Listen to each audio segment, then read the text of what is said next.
আপনাদেরকে বলেছি খাওয়া পোল্ট্রি মুরগির মাংস খাওয়া বেদা না কি বলছে? ওকে যদি রান্না করে দেন চাটাচাট খাবে। পোল্ট্রি মুরগির মাংস খাওয়া বেদা, জার্সি গরুর দুধ খাওয়া বেদা, জার্সি গরুর কুরবানি করা বেদা।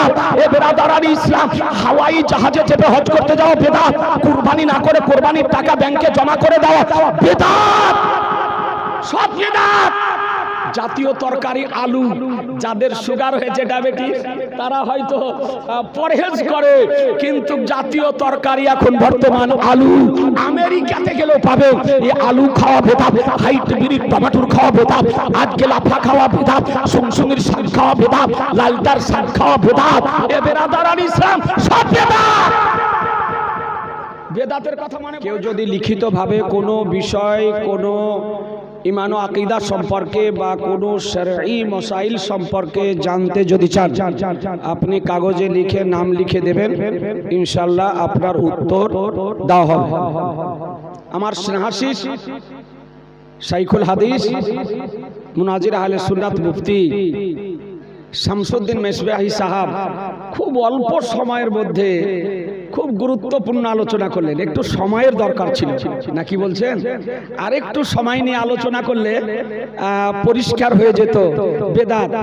এই ওহাবি, দেওবন্দি, লামাজাবি, গায়ের মুকাল্লিদ, জামাত ইসলামী, এদের গোডাউন বেদাতে ভর্তি। এরা বেদাত ব্যয় করার জায়গা পায় না, তাই সুন্নি জামাতের মতালম্বীদের উপরে অযথা বেদাতের আরোপ লাগিয়ে সুন্নি জামাতের মান্যকারীদেরকে বিভ্রান্ত করতে চায়। যে ভাইরা দাঁড়িয়ে আছেন এখনো বলছি বসুন, আমাদের আকাবিরগণ আসতে আরম্ভ করেছে, তাদের আলোচনা শুনতে হবে। দুটো কথা না বললে হয় না, একটু বিষয়টা একটু ক্লিয়ার করে দিই। আমি তো ভাবতে পারিনি যে এত তাড়াতাড়ি এত গুরুত্বপূর্ণ আলোচনা শেষ করে দেবেন। যে হাদিসটি ওহাবিগণ মঞ্চে বক্তৃতা রাখতে গিয়ে খুতবার সঙ্গে সঙ্গে পাঠ করে, মনে হয় যে হাদিসটি ওদের জন্য পড়া মনে হয় যে ফরজ, ওদের গুরুগণ হয়তো শিখিয়ে দিয়েছে যে ওয়াজ করলে হাদিসটি অবশ্যই পড়বে। এই জন্য হয়তো গুরুর কথার বিরোধিতা করতে না পেরে প্রত্যেকটা ওদের বক্তা বক্তব্য রাখতে গেলে হাদিসটি পড়ে। হাদিসটির শেষ অংশ হচ্ছে কুল্লু বিদাতিন দালালা, এই হাদিসটির শেষ অংশ। এই হাদিসের ব্যাখ্যা মুল্লা আলী কারি রাহমাতুল্লাহ আলাইহি মিশকাত শরীফের সারা লিখেছেন, তার নাম মিরকাতুল মাফাতি। মিরকাত পিওর আরবিতে লেখা। আজিজানে মুহতারাম তার প্রথম খণ্ডের মধ্যে এর ব্যাখ্যা দিতেছেন যে বেদাত হলো 5 প্রকার। এই কর প্রকার একটু জোরে বলেন না। এটা আপনার আমার কথা নয়, মৌলবীর কথা নয়, শাইখুল হাদিসের কথা নয়, মুফতির কথা নয়, জগৎ বিখ্যাত মুহাদ্দিস, জগৎ বিখ্যাত হাদিস বিশারদ, জগৎ বিখ্যাত হাদিসের মহাপণ্ডিত মুল্লা আলী কারি রাহমাতুল্লাহ আলাইহি বর্ণনা দিতেছেন। এ বেরাদারান ইসলাম, বেদাত 5 প্রকার। প্রথম প্রকার বেদাত হলো বেদাতে অজীব। বেদাতে একটু কথা বলেন না, ব্রেনে সেভ হয়ে যাবে। বেদাতে অজীব, যেমন আরবি ব্যাকরণ শিক্ষা করা অজীব। কোরআন ও হাদিসকে বোঝার জন্য, কোরআন ও হাদিসকে বোঝার জন্য আরবি ব্যাকরণ শিক্ষা করা অজীব, বেদাতে ওয়াজিব। দ্বিতীয় হলো বেদাতে হারাম।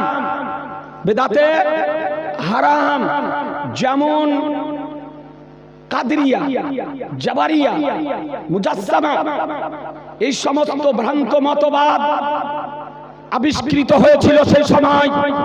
বর্তমান সময় যেমন আবিষ্কৃত হয়েছে ওয়াহাবি, দেওবন্দি, তাবলিগি, জামাতি, কাদিয়ানি, নাচরানি, শিয়া, খারেজি, এই সমস্ত দলগুলি তৈরি করা হলো হারাম। আর তার খণ্ডন করা হলো অজীব। এই ভ্রান্ত মতবাদের খণ্ডন করা অজীব। তৃতীয় প্রকার বেদাত হলো মাকরু। চতুর্থ প্রকার বেদাত হলো মাকরু। আর পঞ্চম প্রকার বেদাত হলো মুবাহ জায়েজ। মনে থাকবে? মনে থাকবে না? হারাম, ওয়াজিব, হারাম, মাকরু, মানদুব, মুস্তাহাব আর মুবাহ জায়েজ। এই পাঁচ প্রকার হলো বেদাত। এ বেরাদারান ইসলাম, তাহলে বোঝা গেল প্রত্যেক বেদাতি খারাপ নয়। যদি কোনো ব্যক্তি জমিনে বাস করে বেদাত যদি বর্জন করব মনে করে, যে বেদাত গ্রহণ করব না, বেদাতের উপর আমল করব না, তো পৃথিবীর বুকে জমিনের উপরে বসবাস করা সম্ভব হবে না। ওকে কবরে যেতে হবে। কোথায় যেতে হবে? কবরে যেতে হবে। কারণ আমাদের বর্তমান সময় দৈনন্দিন জীবনে চলার যে বিষয়াদি সব হলো বেদাত। আমাদের যানবাহনের বিষয় সব হলো বেদাত। চিকিৎসার পদ্ধতি সব হলো বেদাত। আমাদের বসবাসের আজকে যে বাসস্থান তা হলো বেদাত। এ বেরাদারান ইসলাম, কত বেদাত আপনাকে দেখাবো। যেমন মাদ্রাসা করা বেদাত, মুসাফির খানা করা বেদাত, আমদনামা থেকে বুখারী শরীফ পর্যন্ত পড়ানো বেদাত, হাদিসের নামকরণ করা বেদাত, হাদিস নম্বর জিজ্ঞাসা করা বেদাত, হাদিসের পেজ নাম্বার নির্দিষ্ট করা বেদাত, হাদিসের বাংলা অনুবাদ করা বেদাত, কোরআন শরীফের বাংলা অনুবাদ করা বেদাত বা অন্য কোনো ভাষাতে ট্রান্সলেট করা বেদাত, কোরআন শরীফের জের জাবার পেশ যাওয়া বেদাত, কোরআন শরীফের পারা বিভক্ত করা বেদাত, কোরআন শরীফের মঞ্জিল ভাগ করা বেদাত, কোরআন শরীফের আয়াত নির্দিষ্ট করা বেদাত। আজকে মাদ্রাসাতে টাকা নিয়ে চাকরি করা বেদাত, মাদ্রাসাতে পাস ফেলের ব্যবস্থা করা বেদাত, ইমামতি করে টাকা নেওয়া বেদাত, ইমামতি করে পালি করে বাড়ি বাড়ি খাওয়া হলো বেদাত, মমতা ব্যানার্জির ভাতা দেওয়া হলো বেদাত, আজকে ফেতরা ওসুর জাকাতের টাকা দেওয়া হলো বেদাত, আজকে ফেতরা জাকাত ওসুর কালেকশন করে তার কমিশন নেওয়া হলো বেদাত, জালসা করা বেদাত, কনফারেন্স করা বেদাত, আজকে সম্মেলন করা বেদাত, আজকে জামাত আর ইজতেমা করা বেদাত। এ বেরাদারান ইসলাম, বেদাত কোথায় বাদ দিবেন? সব হলো বেদাত। তাহলে মাইক আজান দেওয়া বেদাত, মোবাইল ব্যবহার করা বেদাত, কম্পিউটার ব্যবহার করা বেদাত, এই ফেসবুক ব্যবহার করা বেদাত, আজকে বেরাদারান ইসলাম ইউটিউব ব্যবহার করা বিদাত, সব বিদাত। এ বেরাদারান ইসলাম, আপনাদেরকে বলেছি খাওয়া পোল্ট্রি মুরগির মাংস খাওয়া বেদাত না, কি বলছেন? ওকে যদি রান্না করে দেন চাটাচাট খাবে। পোল্ট্রি মুরগির মাংস খাওয়া বেদাত, জার্সি গরুর দুধ খাওয়া বেদাত, জার্সি গরুর কুরবানি করা বেদাত। এ বেরাদারান ইসলাম, হাওয়াই জাহাজে চেপে হজ করতে যাওয়া বেদাত, কুরবানি না করে কুরবানির টাকা ব্যাংকে জমা করে দেওয়া বেদাত, সব বেদাত। জাতীয় তরকারি আলু, যাদের সুগার হয়েছে ডায়াবেটিস তারা হয়তো পরহেজ করে, কিন্তু জাতীয় তরকারি এখন বর্তমান আলু। আমেরিকাতে গেলেও পাবে এই আলু খাওয়া বেদাত, হাইব্রিড টমেটোর খাওয়া বেদাত, আজকে লাফা খাওয়া বেদাত, সুংসুঙের শাক খাওয়া বেদাত, লালটার শাক খাওয়া বেদাত। এ বেরাদারান ইসলাম, সব বেদাত। বেদাতের কথা মনে পড়ে না? পোল্ট্রি মুরগির মাংস খাওয়ার সময় বেদাতের মশলা মনে পড়ে না? আজি জানে মহতারাম, তো বলার উদ্দেশ্য সবকিছু বেদাত। তার মানে বেদাত যদি বাদ দিয়ে দেয় বাঁচা যাবে? এই জোরে বলেন না, বাঁচা যাবে? জি না, বেদাত বাদ দিলে বাঁচা যাবে না। তাহলে বোঝা গেল যে সব বেদাত খারাপ, সব বেদাত খারাপ নয়। সংক্ষিপ্ত আকারে বলি, হাদিসের ভাষায় বেদাত দুই প্রকার, বেদাতে হাসানা, বেদাতে সাইয়্যা। এ বেরাদার, আর সংক্ষিপ্ত আকারে বলি, যেটা শরীয়ত সমর্থিত সেটা জায়েজ বেদাত, আর যেটা শরীয়ত অসমর্থিত শরীয়ত বিরোধী সেটা হলো নিষেধ। সেটা হলো নিষেধ। শরীয়ত বিরোধী যেটা সেটা নিষেধ, আর যেটা শরীয়ত সমর্থিত, কোরআন বিরোধী নয়, হাদিস বিরোধী নয়, সাহাবীদের কর্ম বিরোধী নয়, ইজমা বিরোধী নয়, সেটা বেদাত হলো জায়েজ। কোরআন বলল মা তাকুমুর রাসূলু ফাখুযুহু ওয়া মা নাহাকুম আনহু ফান্তাহু। রাসূল যা প্রদান করেন তা গ্রহণ করে করে দাও, তিনি যা বারণ করেন তা থেকে বিরত থাকো। সুতরাং বেদাতের খপ্পরে পড়বেন না, বেদাতের খপ্পরে পড়বেন না। এদের গুরু শিখিয়ে দেয় মিলাদ বেদাত, কিয়াম বেদাত, দরুদ বেদাত, সালাম বেদাত, শবে বারাত বেদাত, হালুয়া রুটি বেদাত, খিচুড়ি বেদাত, মুহররম বেদাত, এগুলো সব বেদাত।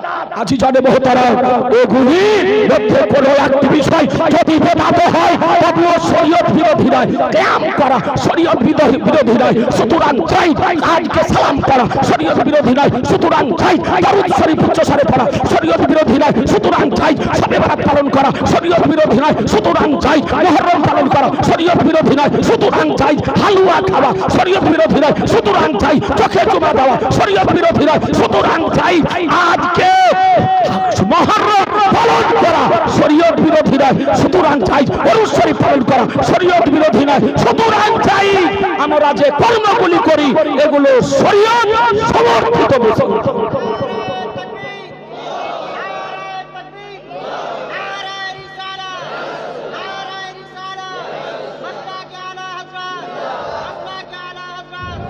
সুতরাং বেদাতীদের খপ্পরে পড়বেন না। যারা আমাদেরকে বেদাতি বলতেছে তারাই হলো অরিজিনাল বেদাতি। কি? তারাই হলো অরিজিনাল বেদাতি। দু চারটি কথা বলে ফেললাম, কারণ একটা বিদাত এটা একটা আজকাল উঠতে বসতে চায়ের দোকানে, চায়ের স্টলে, রাস্তাঘাটে, ট্রামে, বাসে, ট্রাকে, রেলে সব জায়গাতে শুনছি বেদাত বেদাত আর 14 গোষ্ঠী বেদাত। এবার আদারান ইসলাম আর বেদাতের ফতোয়া দেরি না করে এ সবার মাইন্ড একটু চেঞ্জ করার জন্য, মেজাজ পরিবর্তন করার জন্য দুকালি নাম শরীফ পড়ার জন্য আসছে মোহাম্মদ ওবাইদুল্লাহ।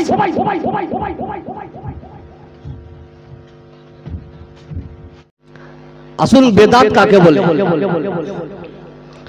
কোরআন ঘোষণা করে ইন্নাদ দীনা ইনদাল্লাহিল ইসলাম, আল্লাহর কাছে মনোনীত মনোপুত ধর্মের নাম হলো ইসলাম। তেহেন আসল মুসলমান কারা? নবী পাক সাল্লাল্লাহু আলাইহি ওয়াসাল্লাম খুব একটা সূক্ষ্ম সূত্র সারা পৃথিবীকে দিয়েছেন যে মা আনা আলাইহি ওয়া আসহাবি, কে হে সাহাবী, কে মুসলমান অরিজিনাল মুসলমান, কে ডুপ্লিকেট মুসলমান, ইউএসজি করার দরকার নাই।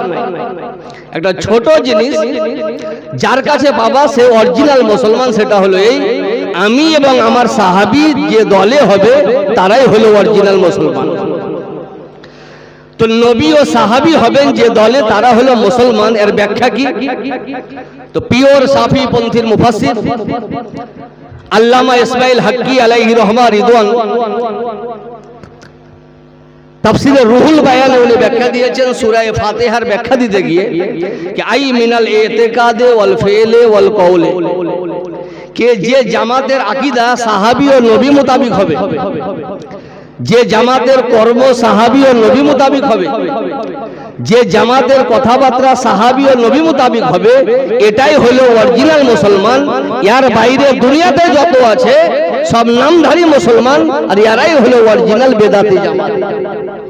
আজ মুসলমানের বাইরে যারা শুধু মুসলমানের লেভেল লাগিয়ে আছে, অরিজিনাল জান্নাতি জামাত আহলুস সুন্নাত ওয়াল জামাতকে ওভারটেক করে আমাদের সর্বসাধারণকে একটা যুক্তি দেয় যে বেদাত হারাম। এতদূর পর্যন্ত তো ঠিক আছে, কিন্তু বেদাত কাকে বলে এটা আমাদেরকে বুঝাই না, এবং কোন বেদাতটা হারাম এটাও বুঝাই না। বেদাত কাকে বলে? বিশ্ববিখ্যাত পণ্ডিত আজ বুখারী শরীফে সারা পৃথিবীতে হাজার হাজার ছবি আছে, কিন্তু সারা পৃথিবীর বুকে দুটো গ্রহণযোগ্য, একটার নাম হলো উমদাতুল কারি আর একটার নাম হলো ফাতহুল বারি। ইল্লাম জাহাবিরা চোখে দেখেনি, কারণ এগুলা মুখে মোবাইলে আসে না। আর কিছু ডাব চোর, নারকেল চোর, মুরগি চোর, ইমান চোর মৌলবি বের হলছে। ডাব চোর শেষে ইমান চোর। আর আমাদের কিছু ইউটিউবার ছেলেপিলে আছে, ওদের কাজই হলো ওগুলা দেখা। ও মারপেট থেকে ঠিক মতন বের হইতে শিখলো না, আর আহলুস সুন্নাত ওয়াল জামাতের ভুল ধরতে শিখলো। আর যতটি বেরিয়েছে সব কোটিশান বক্তা, এরা একজনা অরিজিনাল কোরআন শরীফ যদি দেওয়া হয় বাংলা ছাড়া, তো ডাবজোরও পারবে না, ইবাদারও পারবে না, আর চাচাই তো ভাইয়ের বাপও পারবে না। এরা কোরআন শরীফ পড়তে জানে না। এরা বাংলাদেশের বাংলা অনুবাদ যেগুলা আমাদের এলাকাতে নানি দাদিরা পড়ে, ওইগুলা পড়িয়ারা মৌলবি হয়। তো উমদাতুল কারি আর ফাতহুল বারি সারা পৃথিবীর ওলামার কাছে গ্রহণযোগ্য। তো বেদাতের ডেফিনেশন এখানে ডাবজোর মৌলবি যেটা দিবে এটা বেশি গুরুত্বপূর্ণ না উনারা বলবেন ওটা বেশি গুরুত্বপূর্ণ? কোনটা কোনটা? ওনারা যেটা বলবেন। তা আসুন, মোবাইলের যুগ, 1.5-2 ঘন্টা বক্তব্য দেব না, শুধু নাম লেখাতে এসেছি। তারপরে পীর সাহেব যিনি ইউরোপ ও এশিয়া বিখ্যাত বক্তা, পশ্চিমবঙ্গ লেভেলের বক্তা দেখেছেন, ভারত লেভেলের বক্তা দেখেছেন, ইউরোপ ও এশিয়া বিখ্যাত বক্তা, খানদানে আলা হযরত, অরিজিনাল খানদানে আলা হযরত। আর দেখলে বুঝতে পারবেন, পরিচয় লাগবে না, ওনার বক্তব্য শুনতে হবে। লাস্টে গুরুত্বপূর্ণ জিনিস সেটা হলো দোয়া নিয়ে যেতে হবে। তো যখন এসিতে একটা কথা বলি দিই, ইমামে শাফি আলাইহি রহমা ওয়া রিদওয়ান উনি বলছেন যে বেদাত কাকে বলে? বেদাত বলে মা লাম ইয়াকুন ফি আহাদে রাসূলুল্লাহ সাল্লাল্লাহু আলাইহি ওয়াসাল্লাম, যে জিনিস নবীর জামানায় ছিল না, পরে তৈরি হয়েছে, একে অবিধানিক অর্থে বেদাত বলা হয়। তো নবী পাক সাল্লাল্লাহু আলাইহি ওয়াসাল্লামের জামানাতে অনেক কিছু ছিল না যেটা পরে তৈরি হয়েছে, তো সবই কি বেদাত? সবই যদি বেদাত হয় তো ডাবজোর মৌলবিও বেদাত হবে, ও 14 পুরুষ বেদাত হবে। কিন্তু ইমামে শাফি আলাইহি রহমা রিদওয়ান উনি বলছেন যে না, পরে যত তৈরি হয়েছে দুভাগে বিভক্ত। কভাগ? দুভাগে বিভক্ত। তো উনি লিখছেন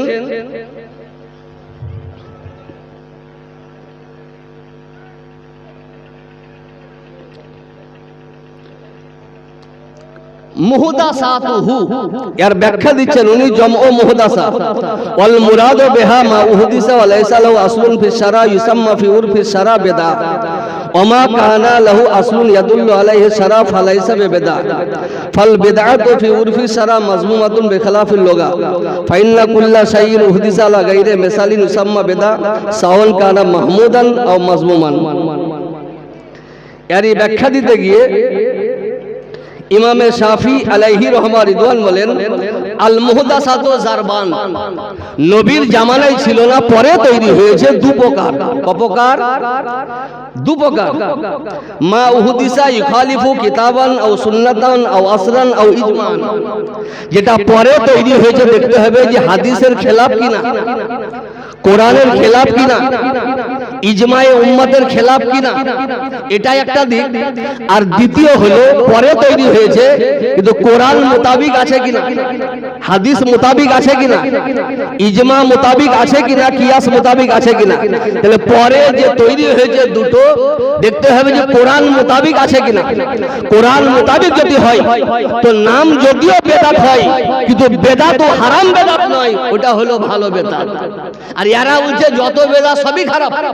তো যত বেদাত সব যদি খারাপ হতো তো ওমর ফারুক রাদিয়াল্লাহু আনহু, যিনি আমার মতন মৌলবি ছিলেন না, সাহাবিয়ে রাসূল, খলিফাতুল মুসলিমিন, উনি দলবদ্ধভাবে 20 রাকাত তারাবি চালু করলেন একটি ইমামের পিছনে। উনি মসজিদে এসে দেখছেন যে আমার কথা অনুযায়ী একটা ইমামকে স্মরণ করে মানুষ জামাত করে নামাজ পড়ছেন। তিনি খুশিতে উল্লাসিত হয়ে বলেন নি'মাতিল বিদআতু হাযিহি।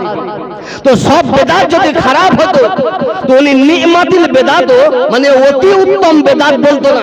তাহলে বুঝা গেল সাহাবায়ে কেরামও জানে সব বেদাত খারাপ নয়, কিন্তু দেশের ওয়াহাবি বলছে সব বেদাত খারাপ। আজ আমরা যত পরে তৈরি হয়েছে প্রত্যেকটা জিনিস আমরা মিলিয়ে রেখেছি। যত তৈরি হয়েছে কোরআনের খেলাফ একটা নয়, হাদিসের খেলাফ একটা নয়, ইজমার খেলাফ একটা নয়, কিয়াসের খেলাফ একটা নয়। এই জন্য আমাদের যেগুলো নতুন তৈরি এটা হাদিস ও কোরআন মোতাবেক এটা বেদাতের পর্যায়ে পড়ছে না। আল্লাহ আপনাকে আমাকে সারা পৃথিবীর মুসলমানকে অরিজিনাল কোরআন ও হাদিস বুঝার তৌফিক দান করে বলে আল্লাহু আমিন। আসসালামু আলাইকুম ওয়া রাহমাতুল্লাহি ওয়া বারাকাতুহু।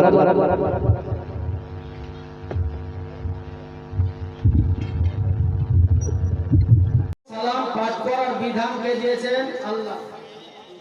একটু কথা বলেন না, কে দিয়েছেন? আল্লাহ। কোন জায়গায়? কোরআন মাজিদ 22 পারা সূরা আহজাব আয়াত নম্বর 56 এর মধ্যে ইয়া আইয়ুহাল্লাযীনা আমানু সাল্লু আলাইহি ওয়া সাল্লিমু তাসলিমা। হে ঈমানদারগণ,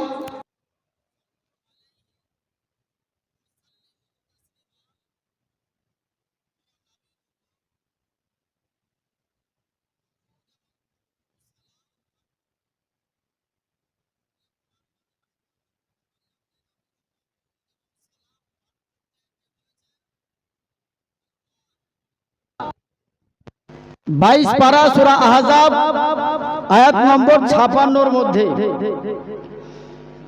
দুরূদ শরীফ পাঠ করতে বলেছেন এবং খুব সালাম পাঠ করতে বলেছেন। কোরআন মাজিদে অপর জায়গাতে আল্লাহ রাব্বুল আলামিন বলেন ওয়া সালামুন আলাল মুরসালিন, সালাম বর্ষিত হোক মুরসালিন গণের উপর। তাহলে সালাম এবং দুরূদ পাঠ করতে আল্লাহ পাক বলেছেন। এই কোরআনের বিধান হাদিসের বিধান অনুযায়ী আহলুস সুন্নাত ওয়াল জামাতের আকীদা যে নবীর উপর আমরা দুরূদও পাঠ করে থাকি, সালামও পাঠ করে থাকি। আজকে কোনো ওয়াহাবি, দেওবন্দি, তাবলিগি, কাদিয়ানি জামাত, লামাযহাবি কোনো আহলে হাদিস, কোনো ডাবচোর, ওলামায়ে কেরামগণ জানছেন ডাবচোরকে, তো কোনো ডাবচোর যদি বলে যে সালাম পড়া নবীর নামে যাবে না, তো বেরাদার ইসলাম তাকে মানা যাবে? জিনা মুসলমান। আল্লাহর হাবিব সাল্লাল্লাহু তাআলা আলাইহি ওয়াসাল্লামের উপর আহলুস সুন্নাত ওয়াল জামাত সুন্নি মুসলমান দুরূদ পাঠ করে থাকে এবং সালামও পাঠ করে থাকে। বেরাদার ইসলাম, নবী পাক সাল্লাল্লাহু তাআলা আলাইহি ওয়াসাল্লামের উপরে দুরূদ পাঠ করলে কত নেকি হবে, সালাম পাঠ করলে কত নেকি হবে। সালামের বিধান আল্লাহ পাক দিয়েছেন, দুরূদের বিধান আল্লাহ পাক দিয়েছেন। মিশকাত শরীফ প্রথম খণ্ড 86 পৃষ্ঠার মধ্যে নবী পাক সাল্লাল্লাহু তাআলা আলাইহি ওয়াসাল্লামের একটি হাদিস সংকলন করা হয়েছে। নবী পাক সাল্লাল্লাহু তাআলা আলাইহি ওয়াসাল্লাম বলে, মান সাল্লা আলাইয়া সালাতান ওয়াহিদা সাল্লাল্লাহু আলাইহি আশরু সালাওয়াত ওয়া হুত্তাতান ওয়া আশরু খাদিয়াত ওয়া রুফিয়াত লাহু আশরু দারজাত। হুজুরে পাক সাল্লাল্লাহু তাআলা আলাইহি ওয়াসাল্লামের উপর কোন ব্যক্তি যদি একটা দরুদ শরীফ পাঠ করে, আল্লাহ রাব্বুল আলামিন ওই ব্যক্তির উপরে 10টি রহমত নাজিল করে থাকেন এবং তার 10টি গুনাহকে ক্ষমা করে থাকেন এবং 10 গুণ তার সম্মানকে বৃদ্ধি করে থাকেন। মুআজ্জাজ সামনে কেরাম, নবীর উপরে সালাম পাঠ করতে আল্লাহ বলেছেন। আর এই বিধান কোরআন মাজিদের মধ্যে মহান রব্বুল আলামিন দিয়েছেন। মুআজ্জাজ সামনে কেরাম, আজকে যদি কোনো আহলে হাদিস, লামাযহাবি, কোনো হাত ঝাড়ুয়া, কোনো পা ঝাড়ুয়া যদি বলে যে নবীর উপরে দুরূদ ও সালাম পাঠ করা যাবে না, তাকে মানা যাবে? একটু জোরে বলে, তাকে মানা যাবে না। বিরাদার ইসলাম, আজিজানে মিল্লাতে ইসলামিয়া, ওয়াহাবি, দেওবন্দি, এই তাবলীগের হাড়িদের প্রশ্ন হচ্ছে কঠিন কঠিন প্রশ্ন। বলে সাহাবায়ে কেরামগণ নবীকে সালাম দিতেন দাঁড়িয়ে দেখে দেখে। নারে তাকবীর, নারে রিসালাত, মাসলাকে আলা হযরত, নারে তাকবীর, নারে তাকবীর, নারে রিসালাত, উলামায়ে আহলে সুন্নাত, হুজুর মুফতি সুলাইমান শরীফুল্লাহ, নারে তাকবীর, নারে রিসালাত। সকলে বসে যান। হুজুর উপস্থিত হয়ে গেছেন এই স্টেজের আজকের সভাপতি উস্তাদে কেরামি। গোটা পশ্চিমবঙ্গের মুনাজির আহলে সুন্নাত আমার উস্তাদে মুকাররম হযরত আল্লামা মাওলানা মুফতি জুবাইর হোসেন মানজারি রেজবি মুজাদ্দেদি সাহেব উনি এসে উপস্থিত হয়ে গেছেন। তো বিরাদার ইসলাম, আজিজানে মিল্লাতে ইসলামিয়া, তো তাদের প্রশ্ন হলো যে নবীকে সাহাবায়ে কেরামগণ দেখার পরে সালাম পেশ করতেন, আমরাও যদি নবীকে দেখতে পাই তো আমরাও সালাম পেশ করতে পারি, আমরাও সালাম দিতে পারবো। মুআজ্জাজ সাহাবায়ে কেরাম, আল্লাহ পাক বলেন কোরআনে পাকের মধ্যে ওয়া তুআজ্জিরুহু ওয়া তুআক্কিরুহু, নবীর তোমরা তাজিম এবং সম্মান প্রদান করো। তাজিম এবং সম্মান প্রদান করার জন্য ডাইরেক্ট সামনে উপস্থিত হওয়া আপনার জরুরি নয়। ব্রাদার ইসলাম, আচ্ছা কাবা শরীফ দেখেছেন, অনেকে হয়তো দেখেছেন। কাবা শরীফ আমাদের নিকটে না দূরে? এই কথা বলছেন না কেন? আমাদের অনেক দূরে। কাবার দিকে পা করে কোনো ব্যক্তি যদি বসে, সেই ব্যক্তি আদবদার হবে না বেয়াদব হবে? বেয়াদব হবে। কাবার দিকে আপনার মুখ করে যদি কোনো ব্যক্তি থুতু ফেলে তো সেই ব্যক্তি বেয়াদব হবে না? হবে। বিরাদার ইসলাম, কাবার দিকে মুখ করে পেশাব এবং পায়খানায় কোনো ব্যক্তি যদি বসে তো সেখানে তার বেয়াদবি হবে না? হবে। বিরাদার ইসলাম, সেই সমস্ত বাতিল ফেরকাদেরকে আমি বলতে চাই যে কাবা শরীফ শত শত মাইল দূরে থাকার পরে যে কাবার দিকে কদম রাখা চলে না, যে কাবার দিকে পা রেখে আপনার বসা চলে না, যে কাবার দিকে থুতু ফেলা চলে না, যে কাবার দিকে মুখ করে আপনার পেশাব পায়খানাতে বসা চলে না। বিরাদার ইসলাম, আজিজানে মিল্লাতে ইসলামিয়া, আমার পয়গম্বর আযম নবী মুস্তাফার জন্য আল্লাহ পাক বলেন ওয়া তুআজ্জিরুহু ওয়া তুআক্কিরুহু, আমার নবীর তাজিম এবং সম্মান প্রদান করো। বিরাদার ইসলাম, আজিজানে মিল্লাতে ইসলামিয়া, তো সেই নবীর সম্মান এবং তাজিমে আমরা দাঁড়াতে পারি কি পারি না? একটু জোরে বলেন, দাঁড়াতে পারি। বিরাদার ইসলাম, আজকে স্কুলে কলেজে যখন একজন মাস্টার প্রবেশ করে তো স্কুল যারা স্টুডেন্টস আছে তারা বসে থাকে না দাঁড়িয়ে থাকে? একটু কথা বলছে না কেন? দাঁড়িয়ে যায় কেন? সম্মানের জন্য।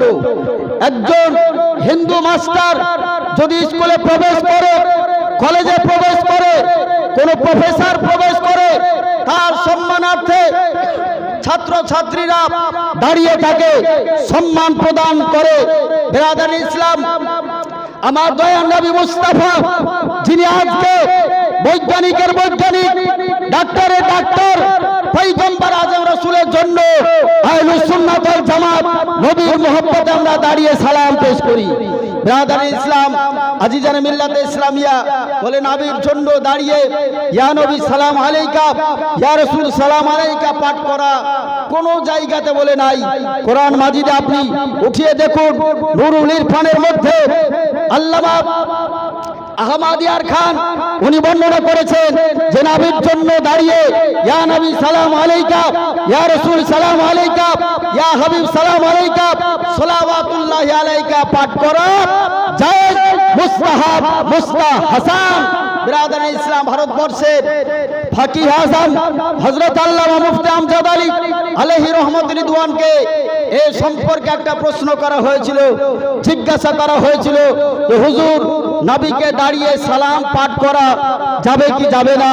তো ফতোয়া আমজাদিয়া ৪র্থ খণ্ডের মধ্যে উনি বর্ণনা করেছেন যে নবীকে দাঁড়িয়ে ইয়া নবী সালাম আলাইকা, ইয়া রাসূল সালাম আলাইকা এ দাঁড়িয়ে পাঠ করা মুস্তাহাব, মুস্তাহসান।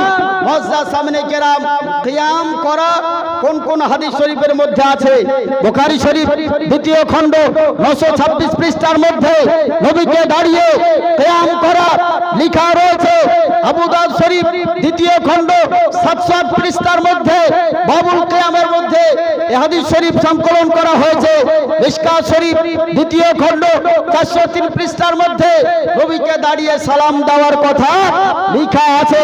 হাদিস শরীফের রাবি হযরতে আবু হুরায়রা রাদিয়াল্লাহু তাআলা আনহু উনি বর্ণনা করতেছেন, আন আবি হুরায়রা রাদিয়াল্লাহু তাআলা আনহু قال কানা রাসূলুল্লাহ সাল্লাল্লাহু তাআলা আলাইহি ওয়াসাল্লাম জনাবে পাক সাল্লাল্লাহু তাআলা আলাইহি ওয়াসাল্লাম ইয়াজলিসু মানা ফিল মসজিদ জনাবে পাক সাহিবুল আওলাদ সাল্লাল্লাহু তাআলা আলাইহি ওয়াসাল্লাম মসজিদে আমাদেরকে নিয়ে বসতেন ইউহাদ্দিসুনা আমাদেরকে হাদিস শোনাতেন ফাইজা কামা কুমনা কিয়ামান যখন আল্লাহর হাবিব সাল্লাল্লাহু তাআলা আলাইহি ওয়াসাল্লাম উঠে দাঁড়াতেন ফাইজা কামা কুমনা যখন আল্লাহর হাবিব দাঁড়িয়ে যেতেন তো আমরা নবীর জন্য দাঁড়িয়ে কিয়াম করতাম ফাইজা কামা কুমনা কিয়ামান হাত্তা নারাহু কদ দাখালা বাযাবু আজওয়াজহি আল্লাহর হাবিব সাল্লাল্লাহু তাআলা আলাইহি ওয়াসাল্লাম যতক্ষণ পর্যন্ত কোন বিবির আপনার ঘরে প্রবেশ না করতেন আজওয়াজ মুতাহহারাতের ঘরে প্রবেশ না করতেন উম্মাহাতুল মুমিনিনদের ঘরে প্রবেশ না করতেন সাহাবায়ে কেরামগণ বলেন অতক্ষণ পর্যন্ত নবীর সম্মানার্থে আমরা দাঁড়িয়ে সুবহানাল্লাহ সুবহানাল্লাহ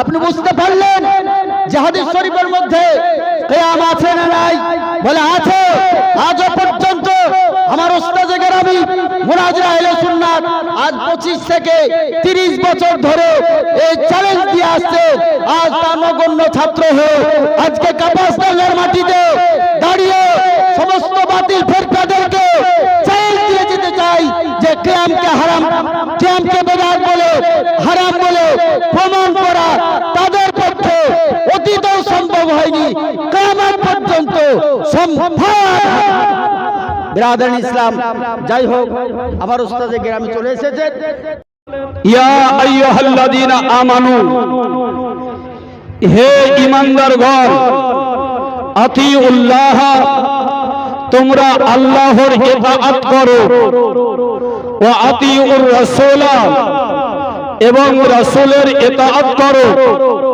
ওয়া উলিল আমরি মিনকুম আর তোমাদের মধ্যে যারা ক্ষমতায় অধিষ্ঠিত তাদেরও তাহলে বোঝা গেল ইতাআত আমাদেরকে করতে হবে আল্লাহ এবং রাসূলের এবং ক্ষমতায় যারা অধিষ্ঠিত তাদের এই তিন সত্তার ইতাআত আমাদেরকে করতে হবে আল্লাহর ইতাআত করার অর্থ হলো আল্লাহর পবিত্র বাণী কোরআনে কারীমের ইতাআত করতে হবে রাসূলের ইতাআত করার অর্থ হলো রাসূল পাক সাল্লাল্লাহু তাআলা আলাইহি ওয়াসাল্লামের বাণী অর্থাৎ রাসূল পাকের সুন্নাতের ইতাআত আমাদেরকে করতে হবে আর ক্ষমতায় অধিষ্ঠিত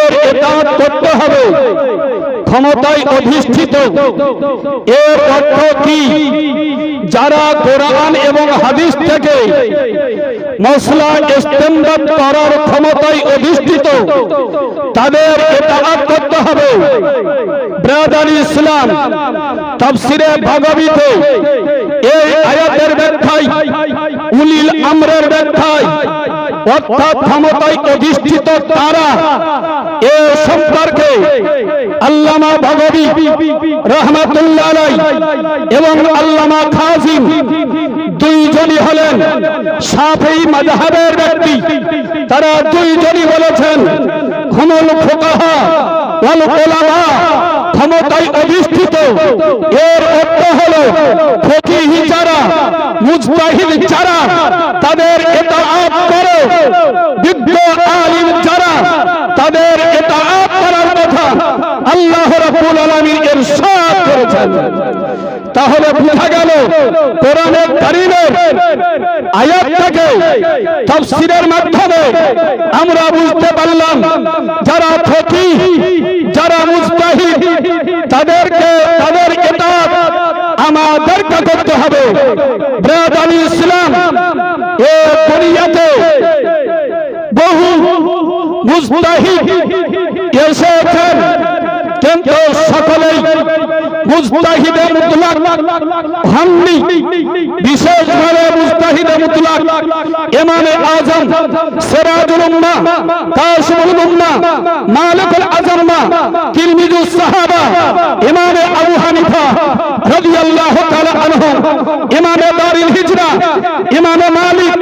রাদিয়াল্লাহু তাআলা আনহু, ইমাম শাফিঈ কুরাইশি মুত্তালাবি রাদিয়াল্লাহু তাআলা আনহু, ইমাম আহমদ ইবনে হাম্বল রাদিয়াল্লাহু তাআলা আনহু, এই চারজন বিশেষভাবে মুজতাহিদে মুতলাক হয়েছেন। ব্রাদানি ইসলাম, এই মুজতাহিদে মুতলাক এই চার ইমামের পরে এই পৃথিবীতে যত ওলিয়ে কামেল এসেছেন সবাই এই চারের মধ্যে হতে কোন না কোন ইমামের মাযহাবকে মেনেছেন। যে কোন আলিমে হাক্কানি, আলেমে রাব্বানি দুনিয়াতে এসেছেন এই চার ইমামের মধ্যে কোন না কোন ইমামের তারা মুকাল্লিদ ছিলেন। ইমামে বুখারীকে যদি লক্ষ্য করেন, তিনি ছিলেন শাফিঈ মাযহাবের।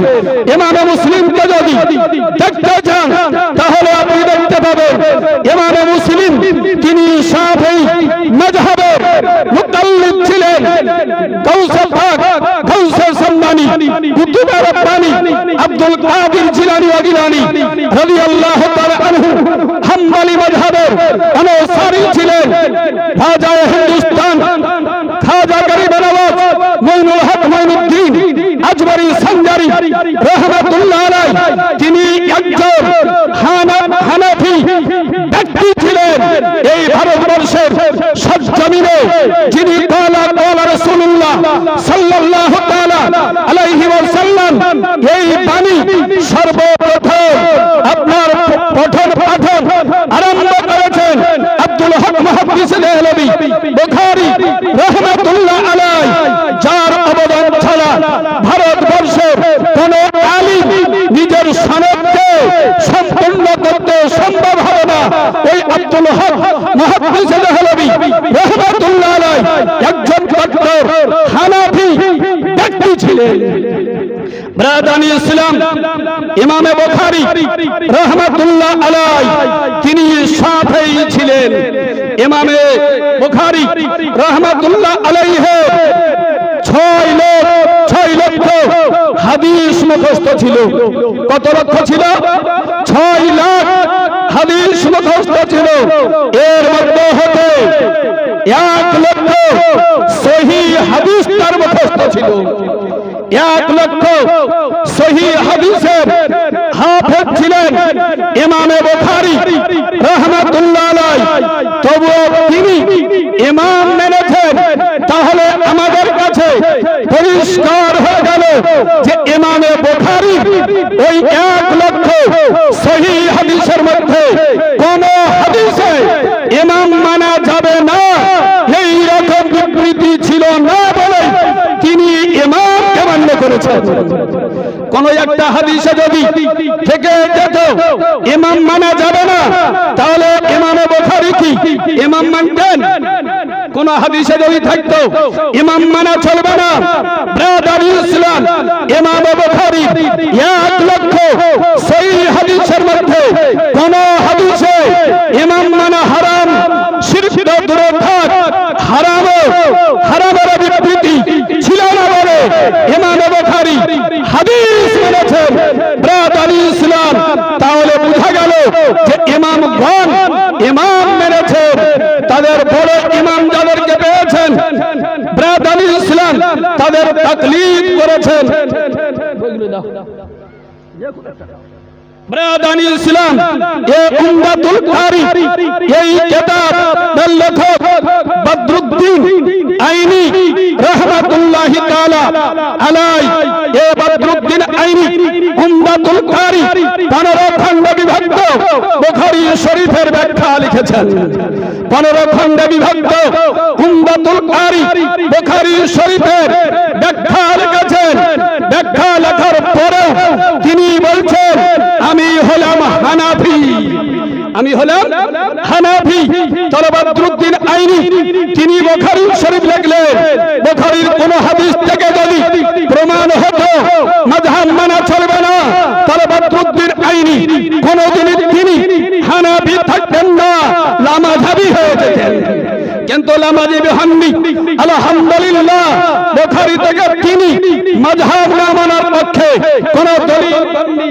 ব্রাদানি ইসলাম এই কিতাবের লেখক ইবনে হাজার আসকালানি রাহমাতুল্লাহ আলাইহি ফাতহুল বারী 16 খণ্ড বিভক্ত বুখারী শরীফের ব্যাখ্যা গ্রন্থ অরিজিনাল আরবিতে লেখা জাবার জের আপনি খুঁজে পাবেন না ব্যাখ্যায়।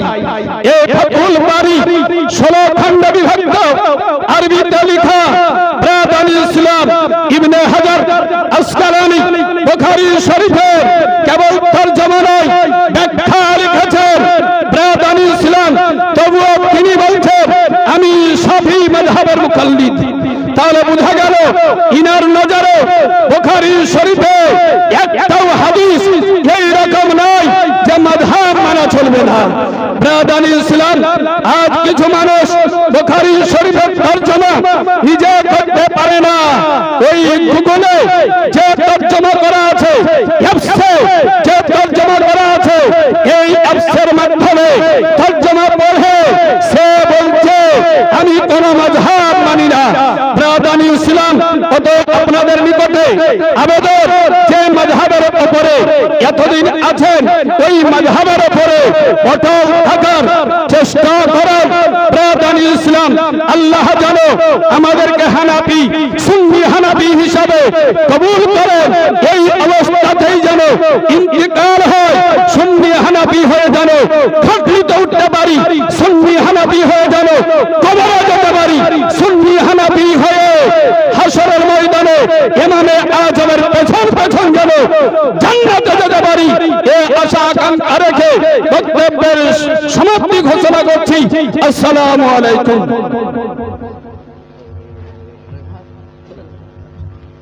ফাতিহা পড়তে হবে, হাদিস বুখারীর দিয়ে দিয়েছে, ইমামের পেছনে জোরে কিরাত করতে হবে, রেফারেন্স বুখারীর দিয়ে দিয়েছে, বুখারীতে আছে, ইমামের পেছনে আমিন বলতে হবে, কিন্তু জোরে বলবে না আস্তে বলবে বুখারীতে নেই, এখানে লিখে দিয়েছে বুখারীর হাওয়ালা দিয়ে। তো সাধারণ মানুষ মনে করবে বুখারীতে জোরে বলার আমিন আপনার বুখারীতে জোরে আমিন বলার হাদিস রয়েছে। বলছিলেন যে কয়েক বছর পূর্বে বা পুরাতন জামানাতে মানুষ অভাবের তাড়নাতে টাকা পয়সা ধন দৌলত চুরি করত, কিন্তু বর্তমান সময়ে কিছু সংখ্যক অপুষ্টিকর মৌলবী বের হয়েছে, তারা তালবিলিম জামানায় ডাব চুরি করে, মৌলবী হওয়ার পরে ঈমান চুরি করে। এরকমও মৌলবী দেশে বের হয়েছে। তো আমরা ইমামে আজম আবু হানিফা রহমাতুল্লাহি আলাইকে মান্য করে চলি, অনুসরণ করে চলি। তবে ফুরুই মাসলা মাসাইলে ইমামে আজম আবু হানিফা রহমাতুল্লাহি আলাইকে আমরা অনুসরণ করে চলি। ইমামে আজম আবু হানিফা রহমাতুল্লাহি আলাই নিজের যোগ্যতার বলে কোরআন এবং হাদিস থেকে মাসলা মাসাইল সংগ্রহ করে পৃথিবীবাসীকে উপহার দিয়েছেন। আজকে কিছু মানুষ মাযহাব মানাকে বেদাত ও শিরকের ফতোয়া দিয়ে আমাদের ঘরের সাধারণ সুন্নি মুসলমানদেরকে বিভ্রান্তর মধ্যে ফেলতেছে। কিন্তু সমীক্ষা করে যদি দেখা যায় আমরা একজন ইমামকে অনুসরণ করে চলি, সমীক্ষা করে দেখলে তারা 100-র বেশি আপনার তাকলিদ করে মাযহাব মানে। আপনার তারা ইমামে আজম আবু হানিফা রহমাতুল্লাহি আলাইহি এর মাযহাব মানাকে শিরক ও বেদাতের ফতোয়া দিয়ে সাধারণ মানুষকে বিভ্রান্ত করে থাকে। এরকম হয়ে গিয়েছে ফাররা মিনাল মাতার কামা তাহতাল মিজাব, বৃষ্টি থেকে নিজেকে বাঁচানোর জন্য ছাদের পানি পাইপ দিয়ে যে স্থানে পড়ে, বৃষ্টি থেকে বৃষ্টির পানি থেকে নিজেকে বাঁচানোর জন্য ওই নোংরা পাইপের পানির নিচে মাথা পেতে দিল। তো আপনার ইমামে আজম আবু হানিফা রহমাতুল্লাহি আলাই, ইমামে শাফিঈ রহমাতুল্লাহি আলাই, ইমামে আহমদ বিন হাম্বল, ইমামে মালিক রহমাতুল্লাহি আলাই ইনাদের মাযহাবকে শিরক ও বেদাতের ফতোয়া দিয়ে আপনার উচ্ছেদ করার চেষ্টা করছে। কিন্তু আজকে তারা আপনার আলবানির তাকলিদে মগ্ন হয়ে গিয়েছে, বিন বাজের ইবনাসের তাকলিদে মগ্ন হয়ে গিয়েছে, ইবনে তাইমিয়ার তাকলিদে মগ্ন হয়ে গিয়েছে। বৃষ্টির পানি, রহমতের পানি থেকে নিজেকে আপনার সরিয়ে নিয়ে নোংরা পানি, ছাদের পানি পাইপ দিয়ে যে স্থানে গড়ে পড়ছে, ওই নোংরা পানির নিচে আপনার নিজের মাথাকে পেতে দিয়েছে। এরা হাদিস, কোরআন ও হাদিসের রেফারেন্স দিয়ে সাধারণ মানুষকে বিভ্রান্ত করতেছে যে বই আপনার আমার কাছে দেখছেন, বইয়ের নাম নির্বাচিত হাদিস, বইটির লেখক মুজাফফর বিন মুহসিন, এখানে হুজুর শাইখুল হাদিসগণ উপস্থিত রয়েছেন। এই বইয়ের মধ্যে বুখারীর হাওয়ালা দিয়ে হাদিস লিখেছে, নামাজ সম্পর্কিত মাসালা সাধারণ জেনারেল শিক্ষিত যখন বই পড়ছে রেফারেন্স বুখারী, চট করে বিশ্বাস করে নিয়েছে যে বুখারীতে আছে, আর কাউকে জিজ্ঞাসা করার দরকার নেই। কিন্তু আপনাকে দিনের আলোতে ধোঁকা দেওয়া হচ্ছে। এখানে আপনার লেখা হয়েছে সালাতে বুকের উপরে হাত বাঁধা, আর হাদিস নিয়ে আসা হয়েছে বুখারী শরীফের। হুজুর শাইখুল হাদিস বসে আছে যে বুখারীতে হাত বাঁধার হাদিস রয়েছে, কিন্তু বুকের উপরে বাঁধবে কি কোথায় বাঁধবে এই হাদিস বুখারী শরীফে নাই। আচ্ছা হুজুর, নাই। এখানে সুস্পষ্ট লিখেছে সালাতে বুকের উপরে হাত বাঁধতে হবে, হাদিস লিখে দিয়েছে বুখারী শরীফ। আপনি কলেজ পড়ুয়া ব্যক্তি, আপনি সাধারণ কৃষক ব্যক্তি, আপনি কিভাবে বিবেচনা করবেন যেটা বুখারীতে আছে তার মানে নামাজে বুকের উপরেই হাত বাঁধতে হবে? অনুরূপ ইমামের পেছনে সূরা ফাতিহা পড়তে, ইমামের পেছনে সূরা ফাতিহা পড়তে হবে, হাদিস বুখারীর দিয়ে দিয়েছে। ইমামের পেছনে জোরে কিরাত করতে হবে, রেফারেন্স বুখারীর দিয়ে দিয়েছে, বুখারীতে আছে। ইমামের পেছনে আমিন বলতে হবে, কিন্তু জোরে বলবে না আস্তে বলবে, বুখারীতে নেই, এখানে লিখে দিয়েছে বুখারীর হাওয়ালা দিয়ে। তো সাধারণ মানুষ মনে করবে বুখারীতে জোরে বলার আমিন, আপনার বুখারীতে জোরে আমিন বলার হাদিস রয়েছে। এই হচ্ছে তাদের মিথ্যাচার। এই জন্য আমাদেরকে সাবধান থাকতে হবে, বেঁচে থাকতে হবে। তো আমরা ইমামে আজম আবু হানিফা রহমাতুল্লাহি আলাইহি যেভাবে আমাদেরকে নামাজের শিক্ষা দিয়েছেন, অনুরূপভাবে আমরা নামাজ আদায় করি। সময় সংকীর্ণ, সংক্ষিপ্ত আকারে একটা দুটা করে হাদিস বলে ইনশাআল্লাহ আমি বিদায় নিব। জামাতের পূর্বে আমরা ইকামাত দিই। ইকামাত দিতে হয় কি হয় না? ইকামাত দিতে হয়। তারা একামতের শব্দ একবার করে বলে, আর আমরা হানাফি মানুষ একামতের শব্দ দুইবার করে বলি। যেমন আজান দেয় ওইভাবেই আমরা একামত দিয়ে থাকি। এটাকে বলে কোনো হাদিসে নেই, কিন্তু ইমামে আজম আবু হানিফা রহমাতুল্লাহি আলাইহি কুফার বাড়ি থেকে নিজের মন গড়া কোনো মন্তব্যই করেনি। উনি কোরআন এবং হাদিস থেকে গবেষণা করে পৃথিবীর মানুষকে উপহার দিয়েছে। তো ডবল ইকামতের হাদিস কোথায় রয়েছে? হাদিস শরীফ এসেছে তিরমিজি শরীফ প্রথম খণ্ড 48 পৃষ্ঠা, হাদিস নাম্বার 194, বাবু মা যা আন্নাল ইকামাতা মাসনা মাসনা। হাদিস পড়তেই হবে না, হাদিসের পরিচ্ছেদ হলো যে ইকামাত দুইবার করে দিতে হবে। পরিচ্ছেদ লিখেছেন, হাদিস এসেছে হযরতে আব্দুল্লাহ বিন যায়েদ থেকে হাদিস বর্ণিত। উনি বলেন ক্বালা কানা আযানু রাসূলিল্লাহ সাল্লাল্লাহু আলাইহি ওয়াসাল্লাম শাফাআন ফিল আযানে ওয়াল ইকামাতে। রাসূল পাক সাল্লাল্লাহু আলাইহি ওয়াসাল্লামের জামানাতে যেমন ভাবে আযান দেওয়া হতো, অনুরূপ ভাবে ইকামত দেওয়া হতো। অর্থাৎ আযান যেমন ডবল দেওয়া হতো, ইকামতও অনুরূপ ডবল দেওয়া হতো। আর কোথায় হাদিস শরীফ বর্ণিত হয়েছে ডবল একামতের? নিসাই শরীফ 630 নম্বর হাদিস, মুসনাদে আহমদের আপনার 15381 নম্বর হাদিস, সুনানে কুবরার 1968 নম্বর হাদিস। এই সমস্ত হাদিস শরীফে বর্ণিত হয়েছে যে ইকামাত দুইবার করে দিতে হবে। ইকামাত জি, ইকামাতের বাক্যগুলো দুইবার করে বলতে হবে, ইকামাতের শব্দগুলো ডবল করে বলতে হবে। ইকামাত দেওয়ার পরে তাকবীরে তাহরিমা, অর্থাৎ নামাজ শুরু করার পূর্বে আল্লাহু আকবার বলে নামাজ শুরু করি, তাই তো? এবার হাত কত দূর আপনি তুলবেন, হাত তোলা নিয়ে আপনাকে বিভ্রান্ত করে। হাদিস 3 ধরনের এসেছে। কান পর্যন্ত হাত উঠাতে হবে, হাদিস এসেছে কানের লতি বরাবর হাত উঠাতে হবে, হাদিস এসেছে কানের উপর ভাগ পর্যন্ত হাত উঠাতে হবে, হাদিস এসেছে। ইমামে আজম আবু হানিফা রহমাতুল্লাহি আলাইহি 3 ধরনের হাদিসকে সামনে রেখে আপনার গবেষণা দিয়েছেন, পৃথিবীর হানাফি মাযহাবের মানুষকে উপহার দিয়েছেন যে তুমি কাঁধ বরাবর, কাঁধ আপনার হাতের তালু কান পর্যন্ত থাকবে, আঙ্গুল আপনার বৃদ্ধাঙ্গুলি কানের লতি বরাবর থাকবে, হাতের উপরিভাগ কানের উপরিভাগ পর্যন্ত চলে যাবে এবং হাতের তলা কান পর্যন্ত থাকবে। 3 হাদিসের উপরে আমল হয়ে যাবে। তুমি যদি নিজেকে আহলে হাদিস আপনার দাবি করতে চাও, তোমাকে কান পর্যন্ত হাত উঠার হাদিসের উপরে আমল করে আহলে হাদিস দাবি করতে হবে।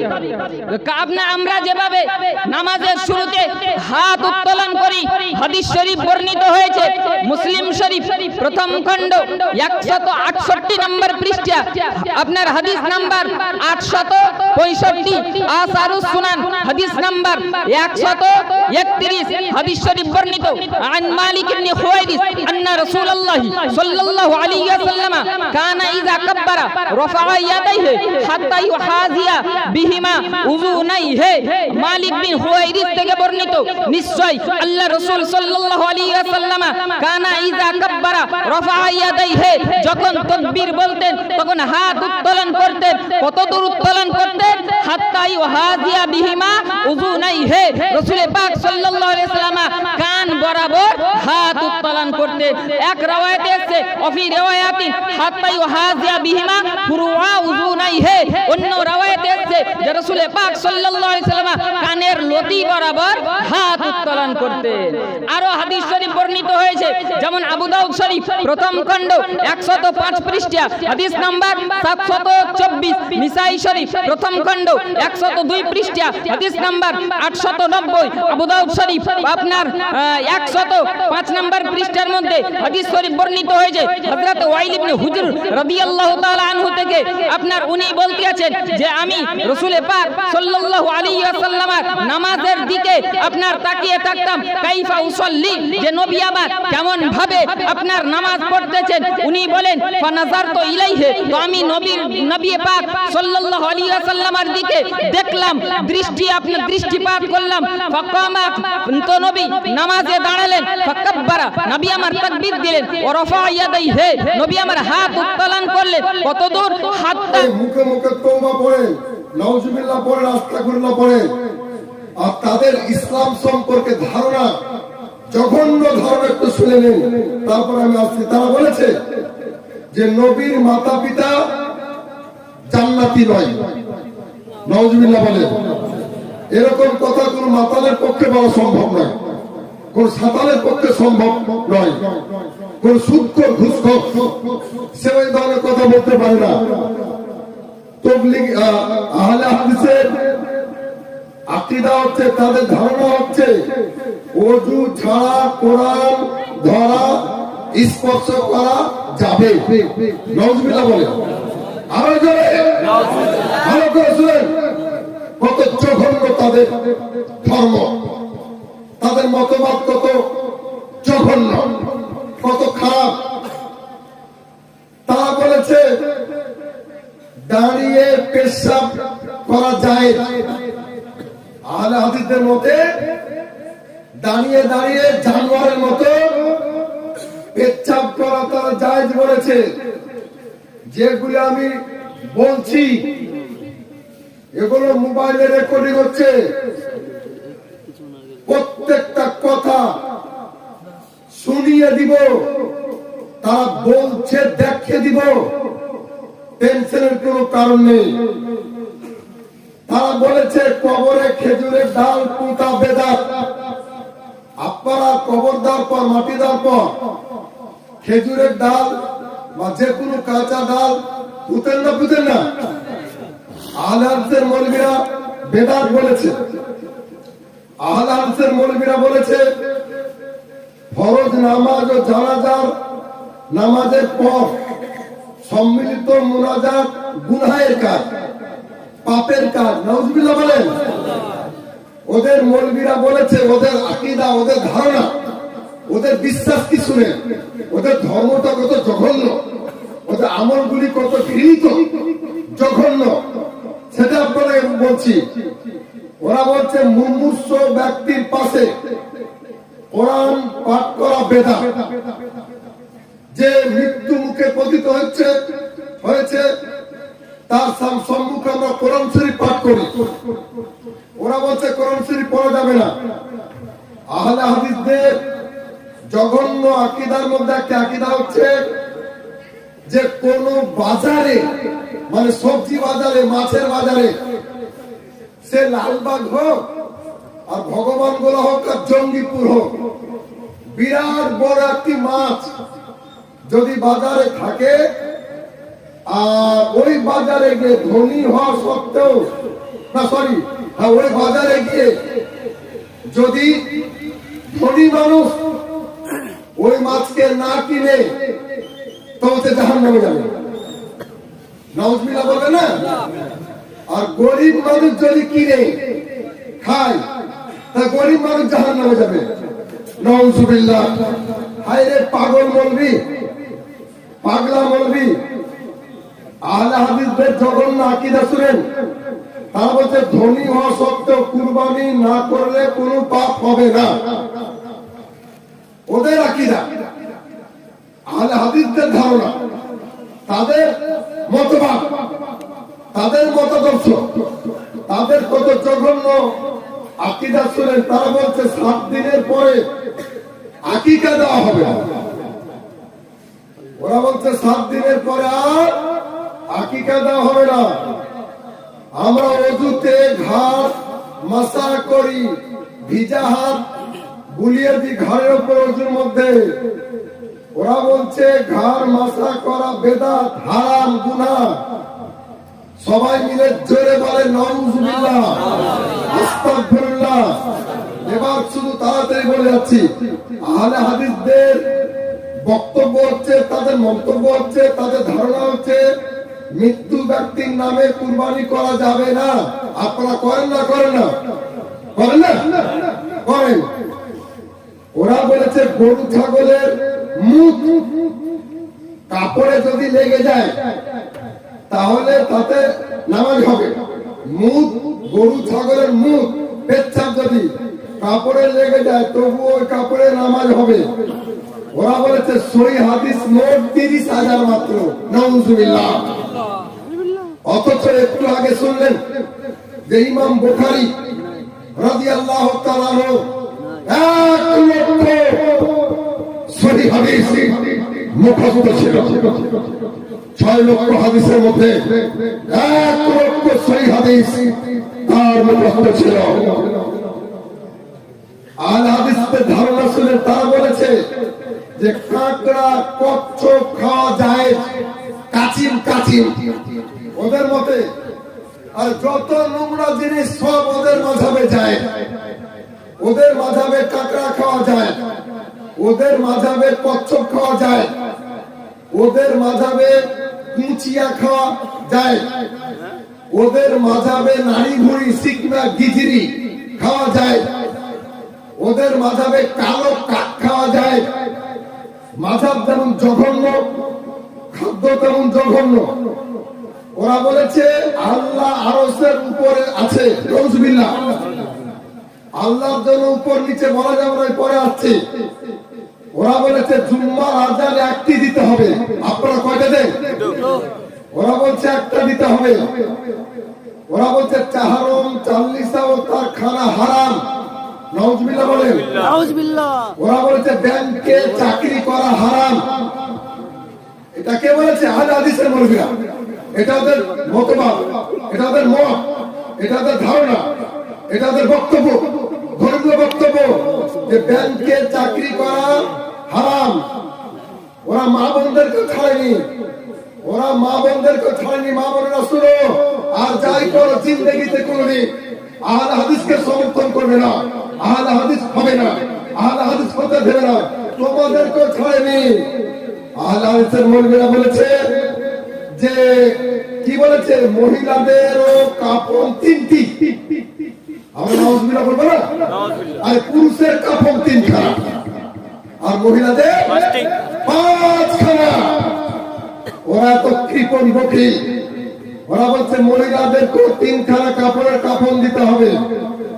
তারপরে আহলে হাদিসের মুরব্বিরা বলেছে বিড়ি জর্দা খেলে 40 দিন নামাজ আদায় হবে না। নওয়াজবিল্লাহ বলে। অথচ মুর্শিদাবাদের যত বিড়ি ফ্যাক্টরি, সমস্ত ফ্যাক্টরির মালিক হচ্ছে আহলে হাদিস। সমস্ত ফ্যাক্টরির মালিক হচ্ছে আহলে হাদিস। আহলে হাদিসের বক্তব্য হচ্ছে বিবাহে মেয়ের কবুল বলা হারাম। আপনাদের এই এলাকায় লালবাগ মহকুমায় মেয়েরা কবুল বলে না, খবরদার শুনেন, সাবধান হয়ে যান।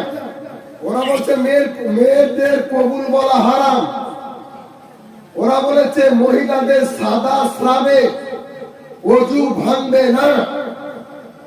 মহিলাদের একটা অসুখ হয়, সাদা স্রাব বেরিয়ে আসে, আল্লাহ না করুন কারো হয়, এটা হয়ে গেলে ওরা বলছে তো ওযু নষ্ট হবে না। নাউযুবিল্লাহ। এই ওয়াহাবি, এই ফারাজি, এই খবিস আহলে হাদিসদের মৌলবীরা বলেছে মসজিদে মেহরাব করা চলবে না। এই জন্য ওদের মসজিদগুলো নাড়া মসজিদ। আপনাদের মসজিদে ইমাম খাড়া হওয়ার জায়গা মেহরাব থাকে না, ওরা বলছে এটা করা যাবে না। ভাগ্যিস আল্লাহ তাআলা আমাদেরকে সুন্নি বানিয়েছে, হানাফি বানিয়েছে, যে সমস্ত জঘন্য আকীদা থেকে আমাদেরকে বাঁচিয়ে নিয়েছেন আল্লাহ। তারা বলছে মসজিদে মাইকে মরণের খবর দেওয়া হারাম। ওদের সাথে কমপক্ষে ১,০০০ বিষয়ে আমাদের মতভেদ, মতপার্থক্য, ওরা ৯৫টা কথায় ভুল বলেছে। আমার শ্রোতা মন্ডলী, মহিলারা মাঠে ঈদের জামাতে যেতে বাধ্য করা বলছে, টেনে হেঁচে জবরদস্তি মেয়ে লোককে বলছে পায়ে দড়ি বেঁধে, গলাতে দড়ি বেঁধে জবরদস্তি গাতে নিয়ে যেতেই হবে। কে বলছে? আহলে হাদিসের মৌলবীরা। দেখাতে যদি না পার, চ্যালেঞ্জ থাকলো চ্যালেঞ্জ। ওরা বলেছে ৫-৬ বছরের ছেলে ইমামতি করতে পারে, অথচ ইমাম হওয়ার যত শর্ত আছে তার মধ্যে একটি হচ্ছে সাবালক হতে হবে। সাবালক না হলে সে ইমামের যোগ্য নয়। আর এই ভুলফল এই আহলে হাদিস মৌলবীরা বলেছে যে ৫-৬ বছরের ছেলে ইমামতি করতে পারে। ওরা বলেছে কাপড়ে যদি মজি লেগে যায় তাতে নামাজ হবে। মজি হচ্ছে পুরুষের যখন जमा किया, कितने उलमा को जमा किया? 500 उलमा। उन 500 उलमा के जिम्मे काम क्या लगाया कि आप फिक़ह हनफी पर मसाइल इकट्ठा किए। उन 500 उलमा ने 5 साल में 500 रुपये माहवार लेकर उस वक्त के 5 साल में एक किताब लिखी। उस किताब का नाम है फतावा हिंदिया। उस किताब का नाम है फतावा आलमगीरी। ये कोई औरंगजेब आलमगीर ने किताब नहीं लिखी।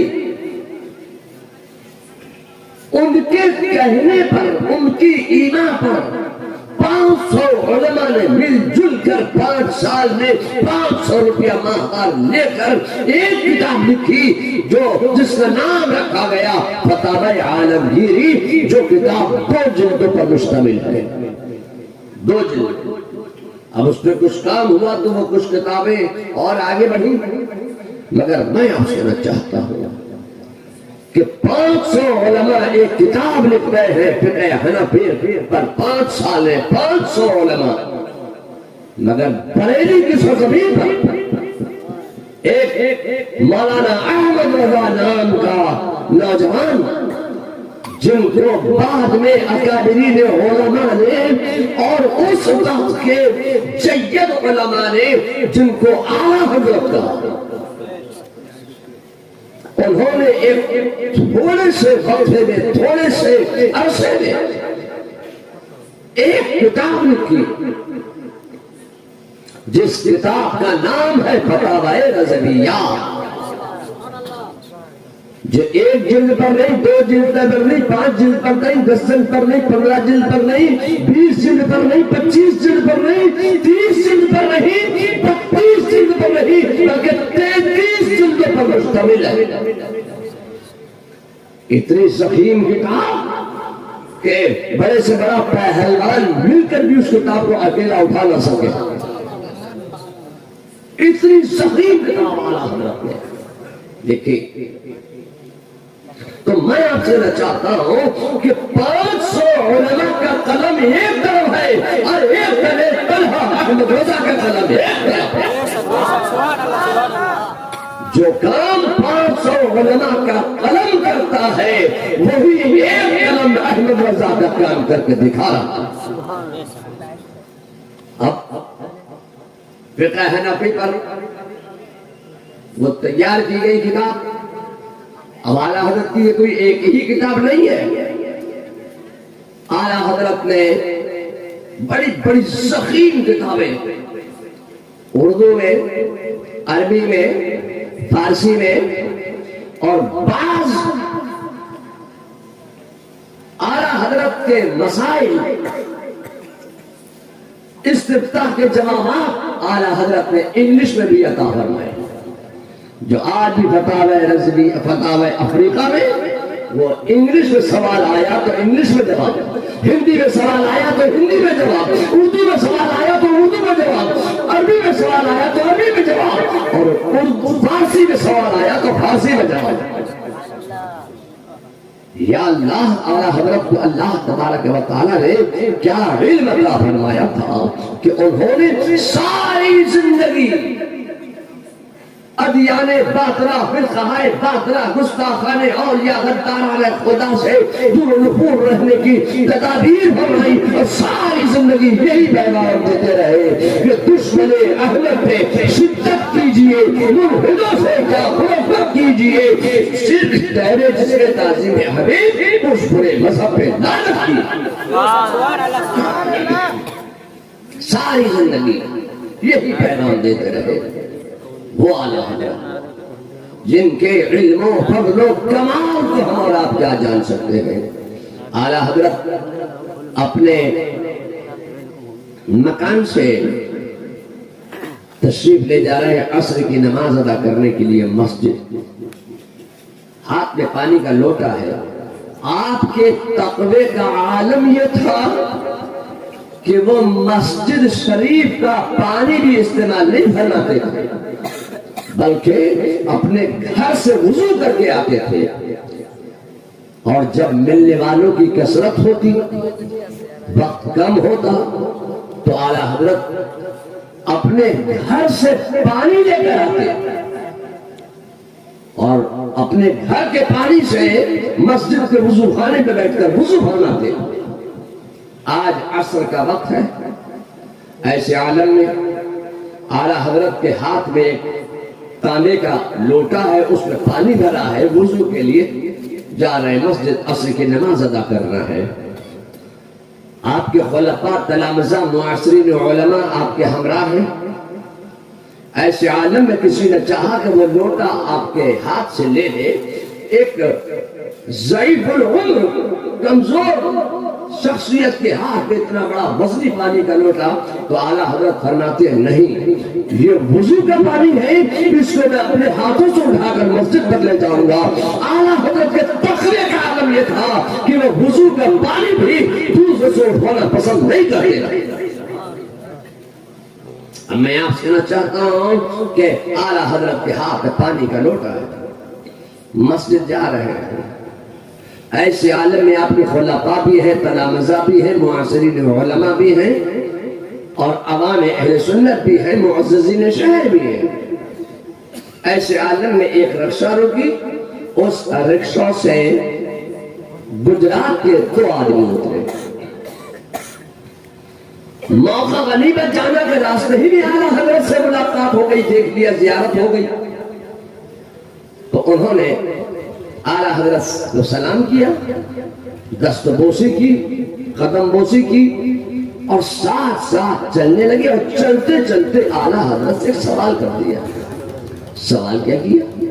अरे आला हजरत तो सारी जिंदगी सवालात के जवाब ही देते रहे हैं। आज भी आला हजरत के सामने ऐसे वक्त सवाल आया है कि जब कोई तफसीली जवाब देने का मौका नहीं है, वक्त नहीं है, आला हजरत से सवाल हुआ, कहा हुजूर हमारे यहाँ गुजरात में एक आलिम साहब तशरीफ लाए थे, उस आलिम ने हमारे यहाँ तकरीर फरमाई और उन्होंने तकरीर में कहा कि अल्लाह के रसूल सल्लल्लाहु अलैहि वसल्लम ने इरशाद फरमाया, अन करीब मेरी उम्मत, मेरा कलमा पढ़ने वाले, मुझे रसूल मानने वाले, मेरे कुरान की तिलावत करने वाले, मेरे इस्लाम का इज्तिया करने वाले, मुझे नबी मानने वाले, मेरी उम्मत अन करीब 73 फिरकों में बट जाएगी।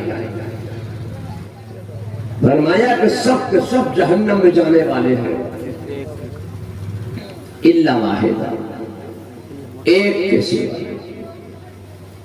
कहा हुजूर हम पढ़े लिखे लोग नहीं हैं, हमें बताया जाए कि वो 72 फिरके कौन से हैं जो जहन्नम में जाएंगे, वो एक फिरका कौन सा है जो जन्नत में जाएगा। हमारे यहाँ आलिम साहब तशरीफ लाए थे, उन्होंने कहा था कि अल्लाह के रसूल इरशाद फरमाते हैं तो कब तरीक़ उम्मती कुल्लुहुम फिन्नार इल्ला वाहिदा, अन करीब मेरी उम्मत, मेरा कलमा पढ़ने वाले, मुझे रसूल मानने वाले, मेरे कुरान की तिलावत करने वाले, मेरे इस्लाम का इज्तिया करने वाले, अन करीब मेरी उम्मत 73 फिरकों में बच जाएगी, सब के सब जहन्नम में जाने वाले हैं एक के सिवा। हुजूर हमें बताइए कि एक 72 फिरके कौन से हैं जो जहन्नम में जाने वाले हैं, वो एक फिरका कौन सा है जो जन्नत में जाने वाला है। तो आला हजरत ने बड़ा मुख्तसर जवाब दिया, फरमाया हसद। क्या कहा? आपने जोरे बोले। आला हजरत ने क्या फरमाया? हसद। सवाल क्या था कि वो 72 फिरके कौन से हैं जो जहन्नम में जाने वाले हैं, तो एक फिरका कौन सा है जो जन्नत में जाने वाला है। तो इतने लंबे चौड़े सवाल का जवाब आला हजरत ने बड़ा मुख्तसर दिया। फरमाया हसद, फरमाया हे सीन दबल हसद, फरमाया हसद के नंबर है 72। अब मुफ्ती नईमुद्दीन साहब से पूछिए कि हसद के नंबर 72 कैसे।